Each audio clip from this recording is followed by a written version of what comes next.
Hello you beautiful people and welcome back to Let's Play Warhammer 40k Inquisitor Martyr, where we will go on with the Void Crusade. As I said in the last episode, we are right now not going to go on with the Hot Pursuit. That is going to be the mission, or the mission in the next episode. We are going to go after some Khorne guys. I already did the tarot thing. We have no briefing, and we go now to the Death World.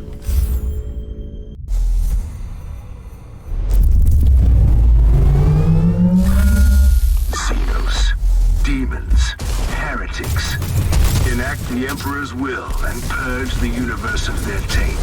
Let hatred be our shield and their blood our salvation.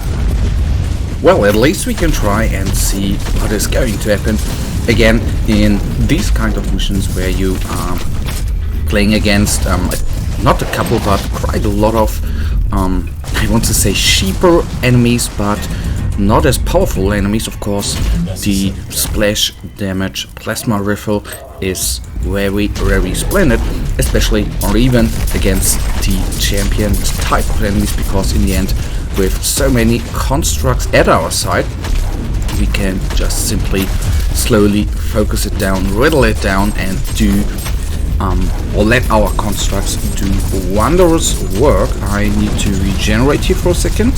Little inoculator taken. We could resummon some guys. That might be not that bad, especially then those cultists of course have flamer guys, which is on the one hand, if you're, I'm not implying, but if you're using close combat constructs, of course, that might not be so cool, because those flamers, they technically, you know, flamers are close range weapons, and your guys need to get close to them to do the damage. Anyhow, we need this guy back it is. That's good.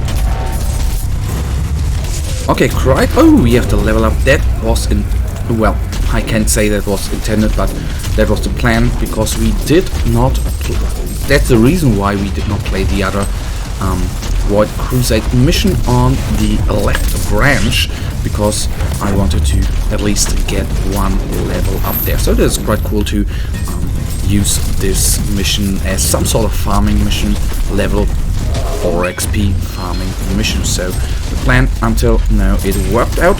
I'm a little bit surprised that even those little enemies here, if we compare it, I can't exactly remember whether we did the purge in the last mission or the mission before the last mission, but there we played a purge as well, which in my opinion seemed not to be as hard as this one.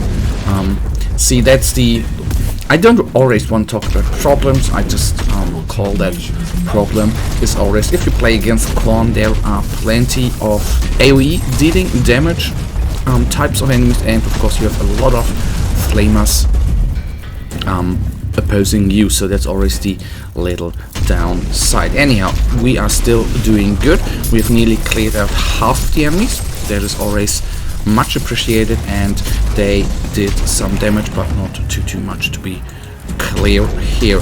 So come on, please jump at them.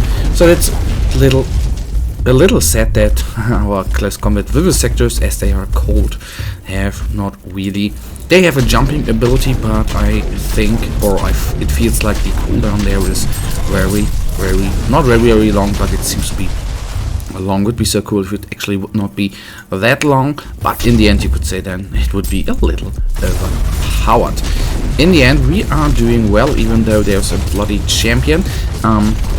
The Void Group possessed with the grenade launcher, of course, are nasty ones, because the grenade launcher, at least it feels like they are doing AoE damage with that, and that is never a good thing, especially if they target you. That can be very disastrous for our little tech priest here. Okay.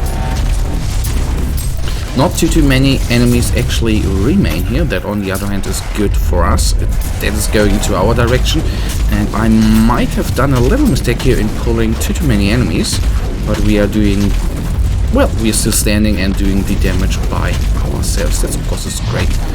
as well. So we did lose a couple of constructs. It's too bad, but our data flux is constantly and relatively fast, I think, regenerating that, of course. Oh, so amazing. In the end, you can never have enough, whether it's being called faith with the other Inquisitors or with this one, data flux, you can never have enough of that, especially if you, of course, go up against stronger enemies, what means missions which are way higher than your rank.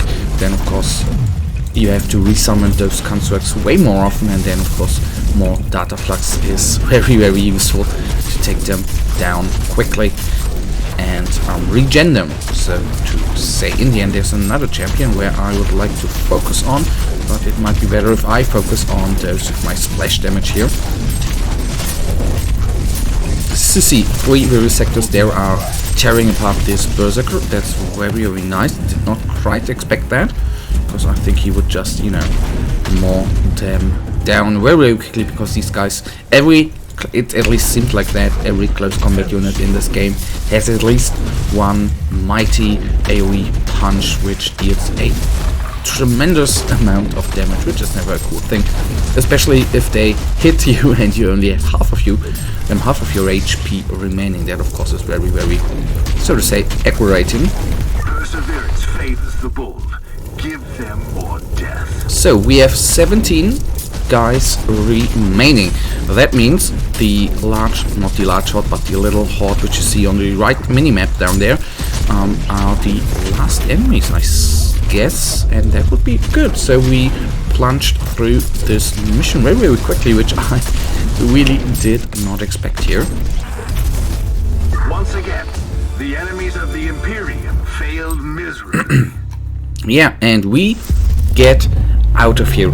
So, 2 things still to do in this episode. On the one hand, the usual thing with what we do in most episodes. I know, not in every one, but in most one we, of course, take a look at the items we have received, and with a bit of luck, with a little bit of spice, we, of course, we might have upgrades, especially if it is a terror mission, which we have just played. That always is quite useful. So we have, of course, a new level of reach, which we already have seen in the episode. So we would have a level 60 and a level 60 as well. Okay, a siege and a hot pursuit. So we are level 57. I would say in the next episode we are going to try one of the 2 level 60 missions out.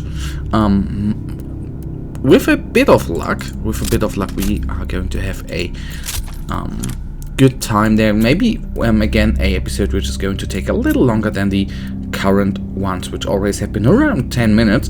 Don't get me wrong, I don't have anything against short episodes, but I rather prefer those episodes which are 15 minutes long. Anyhow, so at least we have the one Signum, which was a little tinsy upgrade, so I'm not going to complain right here. But guys, that right now leads us technically, practically, to the end of this episode, and you know it, I really thank you for watching. If you guys actually have enjoyed this episode, please give me a thumbs up and subscribe, and hopefully I'll see you in the next episode. Until then, have a nice day, stay frosty, bye.